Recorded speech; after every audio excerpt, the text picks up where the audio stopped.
వర్క్ను తయారు చేసుకుందాం.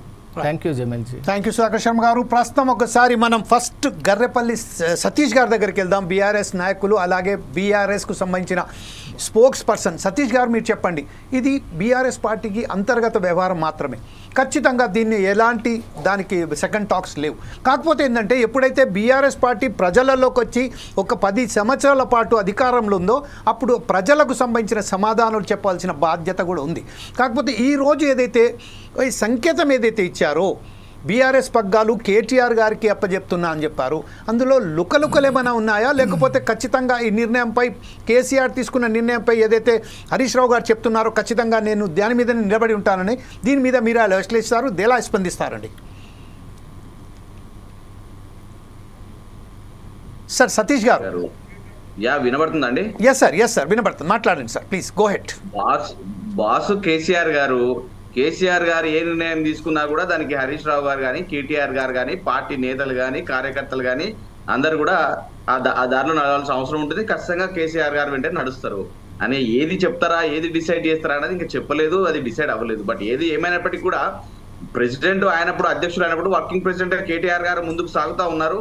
ప్రజలలో ఒక యంగ్స్టర్ గా, ఒక మంచి నాయకుడిగా, గతంలో మంత్రిగా, ఒక ఐటీ పంచాయతీరాజ్ శాఖ కానీ, ఇంకా ఐటీ రంగంలో కానీ, ఇటు తెలంగాణ అభివృద్ధి పదంలో నడిచే విషయంలో కానీ, తెలంగాణకు ప్రపంచ ఖ్యాతిని పొందే దిశగా కానీ ఒక యంగ్ అండ్ డైనమిక్ లీడర్ గా కేటీఆర్ గారు ముందుకు సాగుతా ఉన్నారు. అది అందరూ ప్రపంచం అంతా తెలిసిన విషయమే.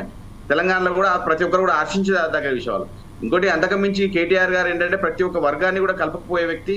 ఒక అన్ని వర్గాలు, ఇటు సినిమా ఇండస్ట్రీ కానీ, ఇటు డాక్టర్స్ కానీ, అఫీషియల్స్ కానీ, రాజకీయ నాయకులు కానీ, ఇంకా దేశంలో ఉన్న నాయకుల్ని కూడా కలుపుకుపోయి రాష్ట్రానికి పేరు తెచ్చే దిశగా, రాష్ట్రంలో పెట్టుబడులు వచ్చే దిశగా ఇట్లా పనిచేసి మంచి పేరు తెచ్చుకున్న నాయకుడు కేటీఆర్ గారు. అది అందరికీ తెలిసిన విషయమే. ఏదేమైనా కూడా ఇప్పుడు మనం హరీష్ రావు గారిని అనవసరంగా అనడము లేదు, మీరు ఏమంటారు, ఇప్పుడు ఆయన ఏమంటారండి, కేసీఆర్ గారు వల్లనే ఈరోజు హరీష్ రావు గారు మంచి ఉన్నత స్థాయికి వచ్చారు, మంచి పేరు ప్రఖ్యాతలు సంపాదించుకున్నారు. హరీష్ రావు గారు కూడా అప్పటి నుంచి కూడా పార్టీ స్థాపించినప్పటి నుంచి కూడా మరి ఎంతో కష్టపడి ప్రజల్లో మంచి పేరును సంపాదించుకొని ఒక మంచి గొప్ప నాయకుడు, ప్రజల నాయకుడుగా ఎదిగిన వ్యక్తి హరీష్ రావు గారు కూడా. ఈరోజు ఏది ఏమైనా కూడా అందరూ కూడా పార్టీ కానీ, పార్టీ నాయకులు కానీ కేవలం కేసీఆర్ గారు ఏది చెప్తే అది వింటారే తప్ప ఎవరు ప్రక్కతో పట్టే పరిస్థితి లేదు, ఎవరికి అంత అవసరం కూడా లేదు. ఈరోజు హరీష్ రావు గారిని మీరు ఏది ఎన్నిసార్లు అడిగినా కూడా ఆయన ఒకటే మాట చెప్తా ఉన్నాడు, నాకు కేసీఆర్ గారు గురువు, కేసీఆర్ గారు బాస్ ఏది చెప్తే నేను అది చేయడం నా కర్తవ్యం. రేపు కేటీఆర్ గారు కూడా రేపు అధ్యక్ష పదవి ఇస్తే అది కేటీఆర్ గారిని కూడా ఫాలో అవ్వాల్సిన రెస్పాన్సిబిలిటీ అందరికీ ఉంటుంది. కేవలం హరీష్ రావు గారికే కాదు కదండి. ఈ రోజు కేసీఆర్ గారు చెప్తే పార్టీ మొత్తం ఎట్లయితే ఫాలో అవుతుందో, రేపు కేటీఆర్ గారు ఒకవేళ అధ్యక్ష పదవికి వస్తే ఆయన చెప్తే ఖచ్చితంగా అందరూ ఫాలో అవ్వాల్సిన అవసరం ఉంటుంది. దాన్ని ఒక్కరికే ఆపాదించి హరీష్ రావు గారికి ఆపాదించినట్టు లేకపోతే ఇంకొకరికి ఆపాదించినట్టు కాదు కదా. ఇది కేవలం పార్టీ విషయము. రేపటి రోజు కేసీఆర్ గారు ఎలాంటి నిర్ణయాలు తీసుకుంటాడో చూడాల్సి ఉంటుంది. ఇంకొక విషయం కూడా అండి, ఏ పార్టీ అయినా కూడా మనం నార్మల్ గా చెప్పుకోవాలంటే ఏ పార్టీ అయినా కూడా పార్టీ అధ్యక్ష పదవి ఇవ్వచ్చేమో, కానీ ప్రజల ఆదరణ పొందాల్సిన బాధ్యత మళ్ళీ కేటీఆర్ గారి మీద ఉంటది. మళ్ళీ పార్టీని ప్రభుత్వంలోకి తీసుకురావాల్సిన బాధ్యత మళ్ళీ కేటీఆర్ గారి మీద ఉంటది. ఈ రోజు బడుగు బలహీన వర్గాలకు ఉన్న ఆపదలు, కష్టాలు కానీ, ఈ రోజు కాంగ్రెస్ పెడుతున్న ఇబ్బందులు కానీ, ఈ రోజు వాళ్ళ గ్యారెంటీలు కానీ, ఇవన్నీ నమ్మక ద్రోహాలు కానీ ఇవన్నీ ఎండగట్టి ప్రజలకు చెప్పి మళ్ళీ మన తెలంగాణ రాష్ట్రంలో ఎట్లా ముందుకు పోవాలి, తెలంగాణ రాష్ట్రం ఏ విధంగా అయితే ముందుకు సాగుతుందని ఇవన్నీ కూడా ప్రజలకు వివరించి కష్టపడి రేపు ప్రభుత్వంలోకి మళ్ళీ మన బీఆర్ఎస్ పార్టీని తీసుకురావాల్సిన బాధ్యత కూడా కేటీఆర్ గారి భుజాల మీద ఉంది. అంటే మీరు మాటికి కేటీఆర్ గారే అంటున్నారు, కేసీఆర్ గారి ప్రస్తావన తీసుకురావట్లేదు, అది గమనించాలి సతీష్ గారు మీరు.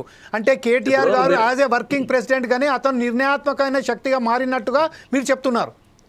ఇప్పుడు మీరు ఒక విషయం చెప్తున్నా అండి, ఈరోజు మన ఫాదర్ ఉంటారు ఇంట్లో, మన తండ్రి ఉంటారు ఇంట్లో. ఒక ఫంక్షన్ చేస్తే తండ్రి మన ఒక కొడుకు నేనున్నా, కొడుకు అప్పచెప్తారు, చూసుకోరా నాన్న అని చెప్తారు. ఈరోజు తండ్రి నిర్ణయం తీసుకుంటాడు, ఫైనల్ డిసిజన్ తండ్రిది ఉంటుంది 100%. కానీ గ్రౌండ్ వర్క్ అంతా చేసి నేను మరి డాడీ ఇది చేస్తున్నాను, ఇది అయితే బాగుంటుంది అని చెప్పే పరిస్థితులు మనం ముందుకు సాగుతుంటాం. కానీ పెద్దవాళ్ళు ప్రతిదానికి కూడా వచ్చే అవకాశం ఉండదు. ఆయన ఒక తెలంగాణ రాష్ట్రాన్ని తీసుకొచ్చిన ఒక మహానేత, ఆయనకు తెలియదు లేదు, ఆయన కొత్తగా మనం నేర్పించేది లేదు. ఆయన ప్రతి ఇంచు తెలంగాణ రాష్ట్రంలో ఏ జిల్లాలో ఏం కావాలి, ఎక్కడ పెట్టుబడులు కావాలి, ఎక్కడ విద్యా సంస్థలు కావాలి, ఎక్కడ మెడికల్ కాలేజీలు కావాలి, ఇట్లా ప్రతి ఒక్కటి కూడా తెలిసిన గొప్ప మహానాయకుడు. ఆయనకు మనం చెప్పేది ఏముంటదండి. రోజు కేటీఆర్ గారు రాష్ట్ర మన సభ కూడా చూసినాం, అన్ని లక్షల మంది సభకు వచ్చిరంటే కేటీఆర్ గారు ప్రతి జిల్లాకి వెళ్ళి ఈ యొక్క కాంగ్రెస్ ని ఎండగడుతూ మనం ఖచ్చితంగా మళ్ళీ బీఆర్ఎస్ పార్టీ రావాలా, కేసీఆర్ గారు మళ్ళీ రావాలి, కేసీఆర్ గారు మళ్ళీ ముఖ్యమంత్రి అయితే ఈ రోజు రాష్ట్రం బాగుపడుతున్న ఉద్దేశంతో పనిచేసిన నాయకుడు కేటీఆర్ గారు కాదు. సతీష్ గారు, మనం ఒకసారి ఇప్పుడు ప్రస్తుతం మనం రామచంద్ర గౌడ్ గారి దగ్గర వెళ్దాం. కాంగ్రెస్ నాయకులు రామచంద్ర గౌడ్